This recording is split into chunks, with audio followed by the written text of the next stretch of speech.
but okay. Here we go. Hey, Travis. Nestor. I'm going to start with a quote. Okay. So I'm not sure who made this quote. I've heard it from a couple of different people, but I'm giving credit where I heard it from first, or at least I remember hearing it from first. And it's Katie Lance.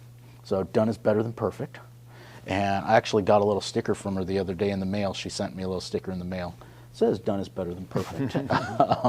But today's topic, we're going to talk a little bit more about, I think too often we get overly excited or concerned about how something looks or whether or not it's right before we actually go out and finish it, especially in the social media world. We were talking about that this morning on a meeting with Tony from OCAR. Yes. And we were talking about, so it's got to look perfect, it's got to be this, it's got to be that. We see it a lot in flyer production or brochures and things like that and marketing pieces, and sometimes it gets extended so much that the information actually becomes stale because it never got out there.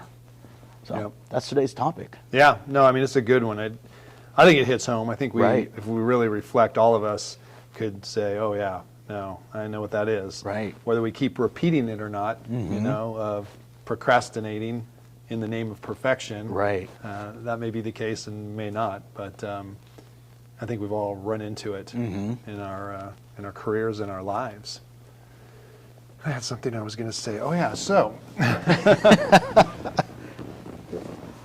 social media is a great example. Right. So many people have fear of it. I have fear of it. It's like, oh God, I think I did it right, and I post it, and I had no idea where it went. And then I chase it down to see if it went where I wanted it to, because I'm kind of a neophyte when it comes to this type of stuff. But I'm going to say, I think I would encourage people to do it, to get it done instead of perfect. Right. Push through the fear, because how many posts or stories or whatever go out and you realize, oh God, I did this or I did that. But when it goes out, how many people who are consuming that go, I remember when I did that? And maybe there's a connection there. Yep. So it's less painful and maybe even more sticky than a normal post. Right. I don't know. I'm going off, on the edge here, but I agree. I think, especially in our industry, I think in almost everything that we do, we overanalyze. You know, think of the last email that you even started to put together. Do you go back and reread it and make changes to it? And it's got to read this, and creating that marketing piece that's going out for the consumer via email or whatever the case may be. How often we go, I don't like the design, or I do like this, or I like that, and yeah, sure, there are people out there that are paying attention to that, and sure, one of my most favorite mistakes that I made very, very early on in my career was a typo. It was a property flyer that went out. Actually, it wasn't a flyer for a property. I was soliciting for buyers for a first-time buyer program, and I had a typo in it. I got like 25 calls within the first day. Hey, this is spelled wrong. And at the first time it happened, I was like, oh my God, what are people going to think? And then the phone kept ringing. And they didn't want to talk to me about the first-time buyer program. They just wanted to tell me that this was spelled wrong. But what I realized was it gave me an opportunity to have a conversation. And turned into conversations, which turned into leads, which turned into business. So ultimately, the mistake that was made, the done being done and it not being perfect, actually ended up helping me at the end of the day. So a lot of people run from those situations, right, or are weary of them. But if you handle them right, they become very positive, maybe even more positive than a normal conversation. Exactly. So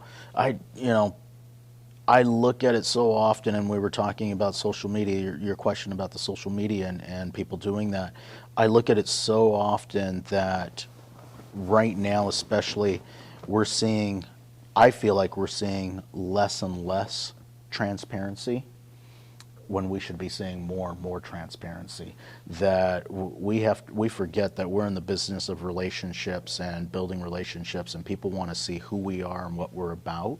And when we try to put on that facade of we're all this when we're really not that, and we're perfect, when they actually meet us, it's a big downer. It's kind of like the hype of, hey, this is the greatest movie in the world. This is Yes. blah blah blah, and you wait Can't to wait go to see see it. it. I'm so anxious. Everybody's telling you about it. You get there and you're all like, so much damn hype. Now I get there and I was like, oh, okay, I should have been the first one to see it, but anyway, that's my 2 cents on it. That I feel like too often we need to take a step back, be transparent, be simple. We gave the example, we were talking in social media this morning about the city that you live in and what you can do, and one of the examples came up about, hey, we live in the city of Irvine, and what are some of the characteristics of Irvine, and what can you promote about it? And the schools, it being the safest city, community, diversity, and it started going along the lines of what kind of posts can you create for that? And I said, you can create all sorts of artistic posts, but the one that will get the most traction is if you just turn on the camera and say, hey, I live in the city of Irvine, and these are the things that I like about it, and this is why. Yep. That one will win hands down. Yeah. So, and if Production, you fumble, yeah. Sometimes production ruins it. Doesn't pull you in Right. the way a raw video can. that's why Live does so well. Facebook Live, YouTube Live. Yeah. That's why those videos do so well. I'm still a little scared of that. Me too, but I still do them. I don't know if I'm ready for that raw. Well, worst case scenario, you can delete them when it's all done. Yeah. So, Well, when I found this topic to talk about, it hit home with me because my mother-in-law is so good about, if someone says anything like, oh, I like this, or oh, I like that, and it's anywhere near your birthday or anything, she doesn't even go out everywhere. She goes, finds it, buys it, it's on the way, and it's done. And, there are some consequences to that once in a Right. while. Well, it wasn't quite right, or this or that.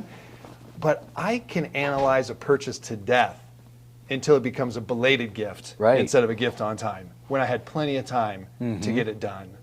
And so I've watched my mother-in-law doing this, and I'm like, I think she's got it right. I mean, she just gets it done. It's off her mind. right. Occasionally there's a mistake. I'm sure I make a mistake with my belated gifts, And I just always loved that and respected the, hey, just boom, boom, get it off my desk. Because not only is it off your desk, it's off your mind. Exactly. And you open it up to go and spend your time on something else. And I think that that's a key component that we don't realize, that when it's done, it is off your desk and it is off your mind, and that opens that door and it opens that opportunity for you to go on to something else, rather than sitting there and continuing, and next thing you know, it's the next day and you're still analyzing this and whether it's a good idea. So, and sometimes there's a place for that, and if there is, you got to be able to put it down and walk away from it for that day, Yes, good and then come point. back to it. So, all right, what else would we want to talk about with this? Feel That's like this- about it. I just Okay. think it's something that's so omnipresent in every salesperson's life. Right. Especially entrepreneurial salespeople like real estate agents. Mm-hmm. Some salespeople are given structure, and they're held accountable Right. in a much more direct way. Whereas in real estate, I mean, how many offices really have accountability on top of their agents? There's some built that way. Right. I know when we call for accountability meetings and things, Mm-hmm. they aren't our most highly attended meetings. And so this is something as a reminder. I mean, you could put this on your video monitor, Right. or your computer monitor, or have it somewhere you're just kind of reflecting on it regularly. I can almost guarantee you there's going to be a time or two probably every week where you Right. go, all right, that's it, we're done here. Send, or Exactly. deliver it, throw it in the mail, whatever it is. You think about geographical farming. You delay once or twice. You're taking away a big part of your message Right. that your competition's filling in. Exactly. You're doing once a month, which I don't recommend. I think you should be doing twice a month into your farm. But At to least. make the math easier, Right. if you do it once a month and you skip 2 months because you just couldn't get it together, What is that? It's not 20%. It's about 18%. You've lost 18% of your message Right. from those what seemingly small misses in your marketing. Yep. So, Because it wasn't perfect. yeah, just boom, hey, get it out there. Yeah, I mean, like you said, you want to edit it, but doesn't have to be looking Hollywood style, Right. you know. Well, I personally think the less Hollywood style is still more the direction that we want to go. But that being said, subscribe and like. Yes. Yes. So if you like what we're talking about, and you like us, even if you don't, subscribe anyway, please. Well, go check out our catalog. We've got great videos in there. Absolutely. And we'll see you again next week. Don't know what the topic is yet, but We'll figure it out. yeah, I'm looking forward to seeing you guys again. Have a great week. Take care.